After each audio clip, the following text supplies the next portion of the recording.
નમસ્કાર વિદ્યાર્થી મિત્રો. તો આ લેક્ચરમાં આપણે નિયમિત પ્રયોગી ગતિ માટે શુદ્ધ ગતિવિજ્ઞાનના સમીકરણો આપણે તારવવાના છે, બરોબર. અને આપણે આની પહેલા લેક્ચરમાં શું સમજાતા આપણે તો કે ભાઈ આપણે વેગ વિરુદ્ધ સમયના આલેખ છે એ આપણે અલગ અલગ કિસ્સાઓ માટે જોયા હતા, બરોબર.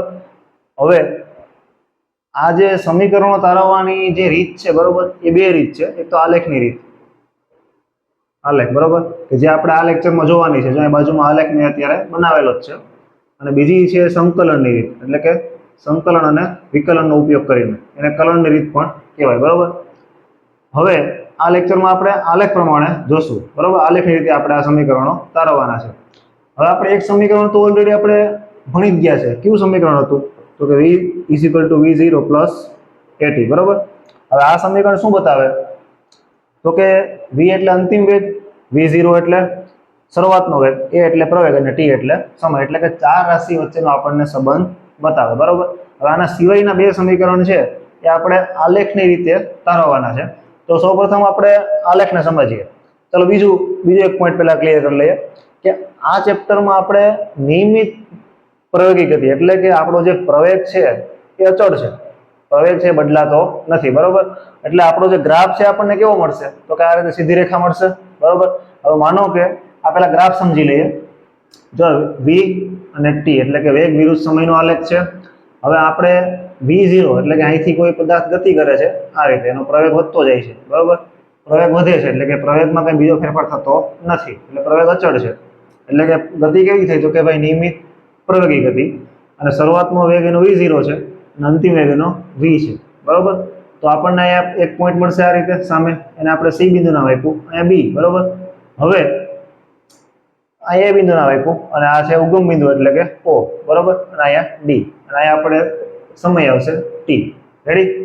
ચાલો હવે તમે વેગ વિરુદ્ધ સમયનો આલેખ તમે સમજાતા એમાં યાદ કરો કે વેગ વિરુદ્ધ સમયનો આલેખ હોય, બરોબર, એની નીચેનો ભાગ એટલે કે એ જે ગ્રાફ છે એ જે એરિયા બનાવે એટલે કે વિસ્તાર બનાવે એનું ક્ષેત્રફળ આપણને શું આપે તો કે સ્થાનાંતર આપે.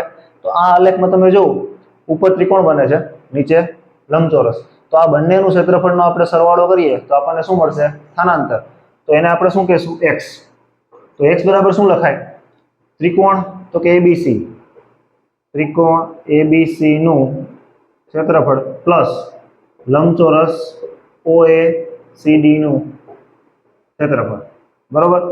ચાલો હવે ત્રિકોણ એબીસી ઉપર તમે નજર કરો તો એ તમને કાટકોણ ત્રિકોણ દેખાશે, બરોબર. કાટકોણ. હવે કાટકોણ ત્રિકોણનું સૂત્ર આપણે ભણી ગયા છે, હાઈસ્કૂલમાં આવતું. શું આવે? 1/2 ગુણ્યા કાટખૂણો બનાવતી બંને બાજુ. તો અહીંયા કાટખૂણો કોણ બનાવે? એક આ બીસી અને આ સીએ. હવે બીસી નું માપ કેમ મળશે તો કે જો સી બિંદુ અહીંયા છે તો સી બિંદુની કિંમત કેટલી? v0 થાય, v0. અને બી બિંદુ અહીંયા તો એની કિંમત v થાય. તો આ બંનેની આપણે બાદબાકી કરીએ v - v0 તો બીસી નું માપ મળે, બરોબર. અને આ માપ કેટલું થાય તો કે v0, અરે સોરી t, બરોબર, કારણ કે નીચે કોણ છે? t, બરોબર. તો બીસી નું માપ v - v0 અને આ માપ છે આખું એ આપણને શું મળશે?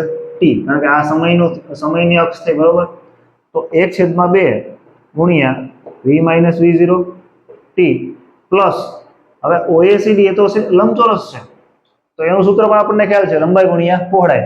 તો લંબાઈ કેટલી? આ, એટલે એ કોણ થયું? t, અને પહોળાઈ આ ઉપરનો, બરોબર. ઓએ પણ લઈ શકો અને સીડી પણ લઈ શકો.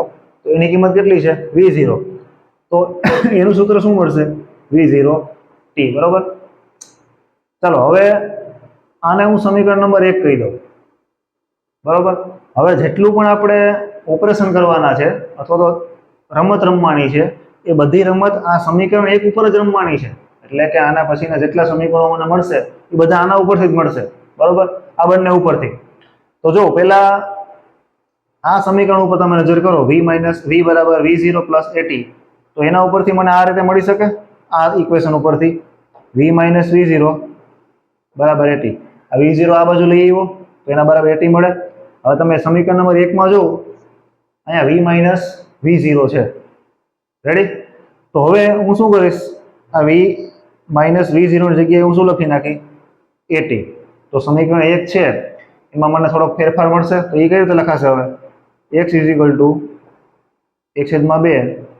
v - v0 ની જગ્યાએ શું લખીશ? at into T plus V0t બરાબર. ચાલો હવે હું V0t ને આગળ લઈ લઉં તો V0t પ્લસ 1/2 અને at સ્ક્વેર લખાય. આને આપણે સમીકરણ નંબર 2 કહી દઈએ બરોબર. આ ઇક્વેશન આપણે યાદ રાખશું. હમણાં આ ઇક્વેશન આપણને મળી ગયું.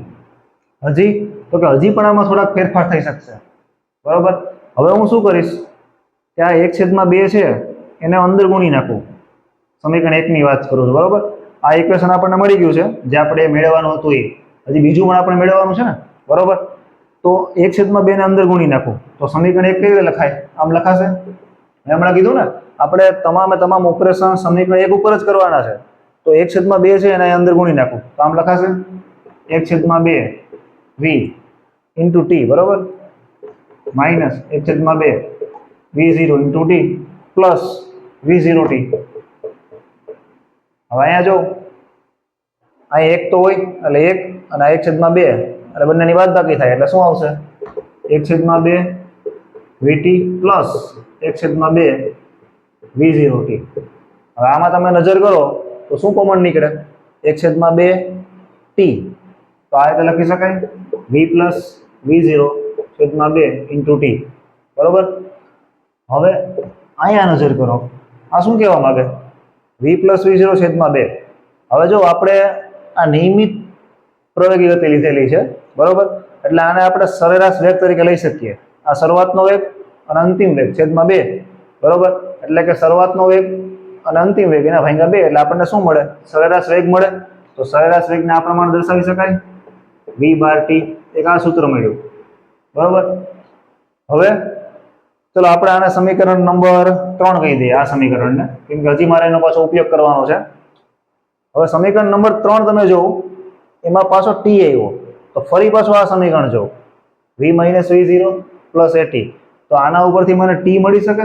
ચલો અહીંયા લખી નાખો. એટલામાં શું મળશે v - v0/a બરાબર t. આ છે t બરોબર. એની કિંમત અહીંયા મૂકી દઉં. તો હવે સમીકરણ નંબર 3 છે એ મને કઈ રીતે મળશે તો કે એને આ પ્રમાણે લખી શકાય સમીકરણ number 3 x = v plus v0/2 અને t બરાબર શું લખીએ હવે v - v0/a બરાબર v - v0/a બરાબર. તો આ તો આપણને ખ્યાલ છે v plus v0 v - v0 તો શું થાય v² - v0/2a. હવે આ 2a આ બાજુ લઈ આવું તો એક સાથે ગુણાઈ જાય તો છેલ્લે મને શું મળે 2ax = v² - v0². હવે આપણે v² ને આપણે સૂત્રોનો કરતા બનાવીએ તો v² = v0² પ્લસ 2ax. ચલો હવે હું રાઉન્ડ કરી દઉં. એક તો એ ઇક્વેશન છેલ્લું પછી આ સમીકરણ નંબર 2 અને એક આ જો 3 રાઉન્ડ કર્યા મેં 1 2 અને આ 3 બરોબર. જો ફરી પાછા જોઈ લઈએ આ ઇક્વેશન તો આપણે પહેલા ભણી જ ગયા છે v = v0 પ્લસ at. આ સ્થાનાંતરનું x = v0t પ્લસ 1/2 at². અને આ શું છે વેગ માટેનું v² plus v0² plus 2ax. તો આ 3 ઇક્વેશન છે બરોબર.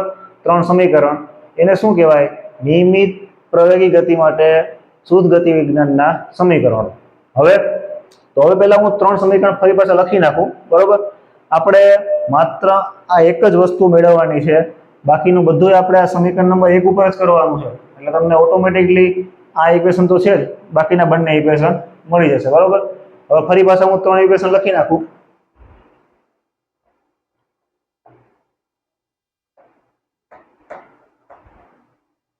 જો એમાં પહેલું ઇક્વેશન કેવું હતું જે આપણે આગળ ભણી ગયા v = v0 પ્લસ at બરોબર.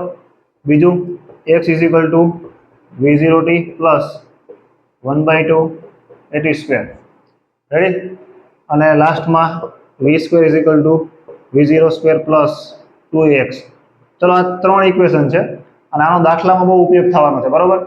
હવે આ 3 ઇક્વેશનમાં શું આપણે કહેવા માંગીએ છીએ તો કે આ 3 ઇક્વેશન આપણે કયા સંજોગોમાં લીધેલા છે એટલે કે કયા સંજોગોમાં મેળવેલા છે તો કે આપણે એવું ધારેલું છે કે t = 0 સમયે સ્થાન છે ને x = 0 છે બરોબર. હવે ઘણી વખત એવું ન બને કારણ કે ટી બરાબર 0 સમયે માનો કે હું એમ કહેવા માંગુ કે ભાઈ ટી બરાબર 0 સમયે આપણી ગાડી છે એ 5 કિલોમીટર ઉપર હતી, તો એનો મતલબ શું થયો કે જ્યારે આપણે સમય ગણવાની શરૂઆત કરી ત્યારે આપણે ઓલરેડી 5 કિલોમીટર અંતર કાપી દીધું હતું, તો ત્યાં એક્સ બરાબર શું થઈ જાય 5. તો એને આપણે જનરલ એટલે કે સામાન્ય સ્વરૂપમાં કેવું હોય તો કેમ કહેવાય, તો આપણે આમ કહી શકીએ કે ભાઈ એક્સ બરાબર x0. તો આ એક્સ બરાબર x0 મૂકીએ આપણે, તો આ ત્રણ ઇક્વેશનમાં શું ફેરફાર આવશે, બરોબર? તો એ આપણે જોઈ લઈએ. તો જો આમાં કઈ ફેરફાર નહીં થાય કારણ કે એમાં તો x જ નથી, એટલે એમાં કઈ ફેરફાર થશે નહીં. આ બંનેમાં ફેરફાર થશે. તો જો x ઇઝ ઇક્વલ ટુ, હવે અહીંયા શરૂઆતનું સ્થાન આપણે નથી લીધું, તો એને આપણે x0 લેવું પડશે. તો x0 plus v0t plus 1/2 at², બરોબર? અને છેલ્લા સૂત્રમાં શું ફેર પડશે, v0 is equal to v0² plus 2ax minus x0, બરોબર? તો આ કુલ 3 સૂત્ર છે, બરોબર? એ આપણા દાખલામાં ખૂબ જ ઉપયોગી થવાના છે. અને આ 3 સૂત્રને શું કહેવાય, શુદ્ધ ગતિ વિજ્ઞાનના સમીકરણો નિયમિત પ્રવેગી ગતિ માટે. કેમ કે આપણે પ્રવેગ કેવો ધારેલો છે, પ્રવેગ અચળ છે, એટલે કે આપણો પ્રવેગ છે બદલાતો નથી. રેડી? તો આ જે 3 સમીકરણો આપણે મેળવ્યા, બરોબર, એ આપણે કઈ રીતે મેળવ્યા કહેવાય, આલેખની રીતે, બરોબર? અને બીજી રીત કઈ છે, સંકલન વિકલન રીત, એ આપણે આગળના લેક્ચરમાં જોશું.